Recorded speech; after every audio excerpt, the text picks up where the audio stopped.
Assalamualaikum students, I am Muhammad Amir, maths teacher from Dhaka Secondary School. Today we will discuss topic union and intersection. So what is union? Union of two given sets in the smallest sets which contain all the elements of both the sets. It means that कि अगर आपके पास कोई दो sets मौजूद हैं, उन दो sets को जब आप मर्ज कर दो किसी एक सेट के अंदर, तो वो आपका क्या कहलाता है? यूनियन ऑफ सेट कहलाता है. ओके, देखिए फॉर एग्जांपल के तौर पर आपके पास एक क्वेश्चन मौजूद है. सेट ए 2, 4, 5, 6 और सेट बी आपके पास है 4, 6, 7, 8.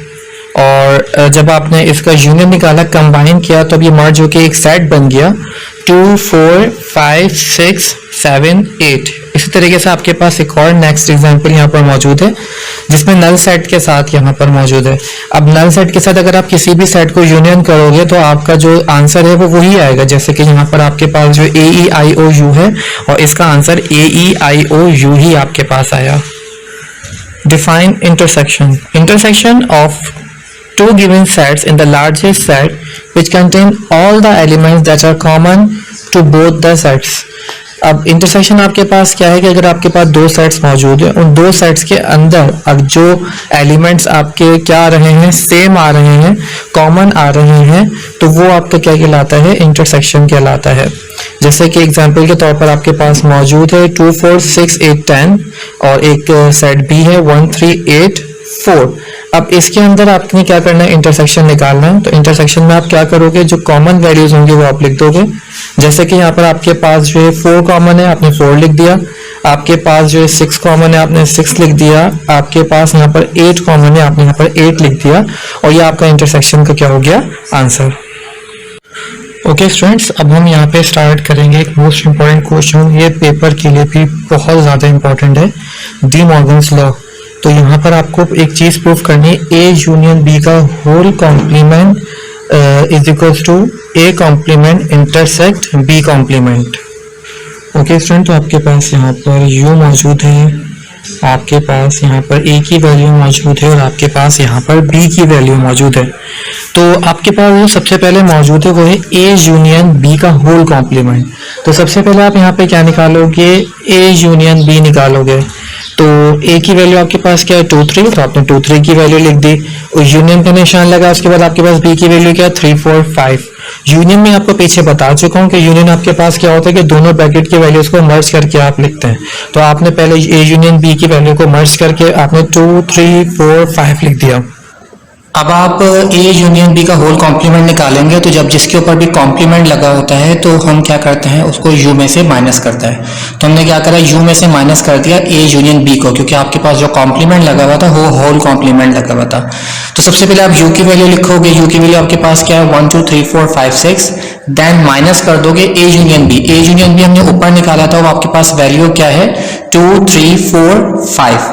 माइनस में क्या करते हैं? जो फर्स्ट ब्रैकेट की वैल्यू होती है उसको सेकंड की वैल्यू से क्या करते हैं? कैंसिल आउट करते हैं. मतलब सेम वैल्यूज को हम यहाँ पर कैंसिल आउट करने के बाद जो वैल्यू आपके पास बचती है वो आप यहाँ पर लिख देते हो. तो जब आपने इसको माइनस किया तो आपके पास आंसर जो है वो क्या आ गया? 16 आ गया, क्योंकि 2, 3, 4, 5 आपका क्या हो जाएगा? कैंसिल हो जाएगा और जो फर्स्ट ब्रैकेट में वैल्यू बचेगी वो आप लिख दोगे. अब आप यहाँ पे राइट हैंड साइड करेंगे. राइट हैंड साइड में आपके पास क्या है? A complement intersect B complement. अब कॉम्प्लीमेंट जो है वो दोनों अलग अलग लगे हुए हैं. तो आप सबसे पहले ए कॉम्प्लीमेंट निकालोगे. ए कॉम्प्लीमेंट का मतलब क्या है? यू माइनस ए. मतलब यू में से ए की वैल्यू को माइनस कर दो. तो जब आप यू में से ए की वैल्यू को माइनस करोगे तो ए की वैल्यू क्या है? 2, 3. तो 2, 3 से 2, 3 जो कैंसिल आउट हो जाएगा, आपके पास क्या बचेगा? 1, 4, 5 और 6. अब आप क्या करोगे? बी कॉम्प्लीमेंट निकालोगे. बी कॉम्प्लीमेंट का मतलब क्या है? U minus B. और बी की वैल्यू क्या है? 3, 4, 5. अब आप 3, 4, 5 में से इसको जब माइनस करोगे तो अब आपके पास क्या बचेगा? 1, 2 और 6. अब आपके पास ए कॉम्प्लीमेंट भी आ गया है, बी कॉम्प्लीमेंट भी आ गया है. अब आपने यहाँ पर क्या करना है? ए कॉम्प्लीमेंट को बी कॉम्प्लीमेंट से क्या कर देंगे, माइनस कर देंगे। तो ए कॉम्प्लीमेंट आपके पास क्या आया 1 4 5 6, बी कॉम्प्लीमेंट आपके पास क्या आ गया 1 2 6। और जब आप इंटरसेक्ट करोगे तो इंटरसेक्ट में आपके पास क्या होता है, जो दोनों ब्रैकेट के अंदर सेम वैल्यूज होती हैं वो आप लिख देते हो, और यहाँ पर आपके पास सेम वैल्यूज आपके पास क्या आती है 1 6, और 1 6 आपका क्या हो गया, आंसर हो गया। तो लेफ्ट हैंड साइड जो है वो राइट हैंड साइड के इक्वल आ गया। ओके स्टूडेंट्स, अब हम सिमेट्रिक डिफरेंस हम यहाँ पे करेंगे। सिमेट्रिक डिफरेंस आपके पास क्या होता है, symmetric difference between any two sets is defined is as a new set containing all the elements present in other of the set but not in their intersection.